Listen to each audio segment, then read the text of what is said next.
Drendor and Archdron have been rivals since the first Dark Lords found out about the betrayal of the Aztecs. Drendor has been seeking revenge ever since Archdron killed him to save Marauder. And as he died, he lost the Mask of Time, and the ability to travel through time. Drendor has been loyal to the Overlord ever since he first showed up, revealing his true identity. The two swords clang against each other as Drendor and Archdron start their battle for glory. All that matters is that one stands when the fog settles. Drendor gets knocked back. The diodorite from Archdron's blade unleashes a shockwave that hits Drendor in the chest, making him fall over. Archdron jumps up above him and swings his sword. Drendor rolls over and the blade smashes into the ground just next to his head. He kicks Archdron in the stomach and gets up on his feet again. All around him, the fog gets thicker and thicker. Soon they won't be able to see each other. Archdron rolls back, grabs his sword and pulls it behind his back, pointing at Drendor like a katana. I thought the Doctor has more to offer. Getting back criticism is the worst thing that the Dark Lords can get during a battle. Come on, you pathetic piece of shit. Decent. Drendor is shaking in anger. If it's an unfair fight you want, then I'll give you one. As he says so, he passes into the shadows with his shadow blending. Turning full black, tentacle-like figure surrounds him. The blade now glows red, giving away the ability it has during the shadow blending. Fancy trickery, Dark Lord. What more have you got? Drendor swings his now red, glowing blade at Archdron, who takes a step backwards. But as he does, Drendor teleports behind him, swings his blade again. This time, he hits Archdron in the back. He hits Archdron in the back. Archdron falls over, losing the grip of his blade. Any last words, legend? Drendor taunts Archdron, a typical move that the Dark Lords do before killing their enemies. Is that all you got? Archdron is now breathing heavily as he rolls over to the group. As he rolls over on his back. I can take more, bring it on. Drendor looks at the dying Aztec on the ground, slowly losing his breath. I slay you in the name of Cyrax, the Overlord.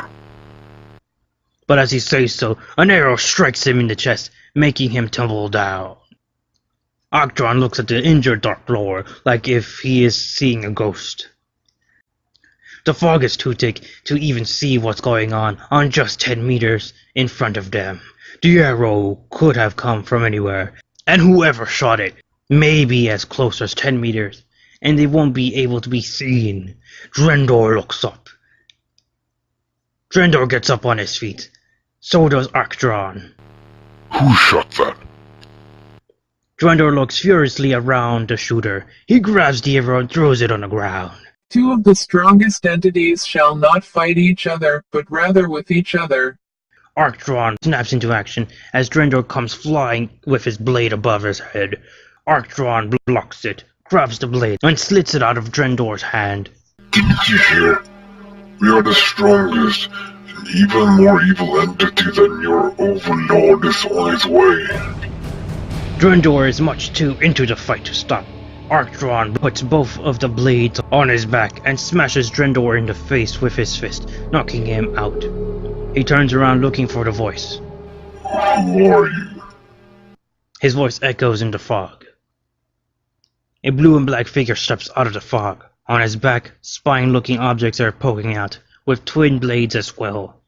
The figure is quite tall, standing taller than Archdron, but much less armored, and the body seems to be modified with an old-school technology. In her hands, it holds a bow, a strange design, with 4 bow arms and a crooked arrow, made for ripping its target to pieces. The figure walks up to Archdron. It's a female. Archdron hasn't seen a female light warrior since the day he lost his mother. Back then, she was the only one to be a female light warrior. I'm Tattle. Sorry for interrupting your little fight, but we got bigger problems than lost glory and selfish gods. Legend has it, only a universal lord can travel between the universes. Only a Universal Lord can create a seal, and only a Universal Lord can break it. Arcturus is the Universal Lord of Karzan, and Maldador has him under control. Maldador walks around the plateau on the Black Mountain, looking for his minions with the staff. How long can it take to get the damn staff? He walks over to Arcturus and looks at the enslaved lord, looking at him, but Arcturus doesn't look back. He's like a robot, mindless. Universal Lord! Arcturus snaps into action and looks up at Maldador. Yes. Madrador walks away and looks at the city ruins. Is there any other way that you Universal Lords can break the seal with? Arcturus looks down, like if he's thinking. Well, Maldador looks up at Arcturus with an evil eye. there is a way. 4 ways. Maldador rises up, straightens up. Tell me more. In the city center, Karzan is standing face to face with 2 of the strongest entities in this universe. Maldador has sent Marauder and Carmadon to pick up the staff for Arcturus, but Karzan has already picked it up. Give us the staff, and we will let you live. Karzan looks at Marauder. And if I don't? Tempting a demon isn't a big deal, but tempting a demon god is another story. Don't wish for more that you want, gods. We are not here to play. If Marauder would have been alive and in control of his body, Karzan would have been able to put him to sleep. But Maldador has him under control.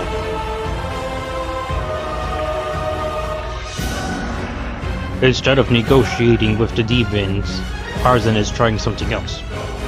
If your master told you what happens when he breaks the seal? Marauder and Carmadon look at each other. We are not interested in what he wants with it. We just follow his orders. Karzan laughs a little. Do you know what the staff does? He swings his at Karzan. But to his surprise, Karzan grabs the staff, swings it back at him, cleaving his axe in 2. Marauder looks at the rest of the handle, and then at Karzan, and then at the staff. What is that? Karzan points to Marauder, who backs off.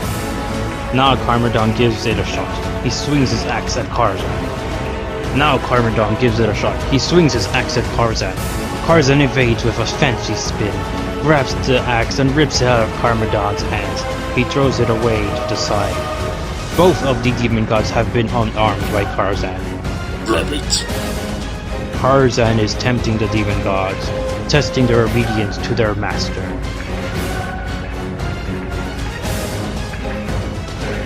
Marauder grabs the handle, but as he does, a golden beam fires up in the sky from the Black Mountains. Karzan watches in horror as the seal cracks open above their heads. I thought this was the only way.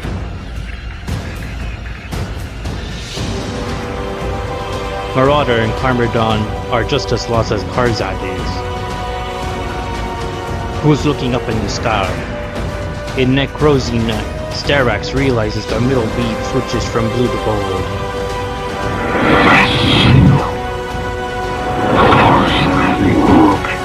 He waves his claw hands towards his minions.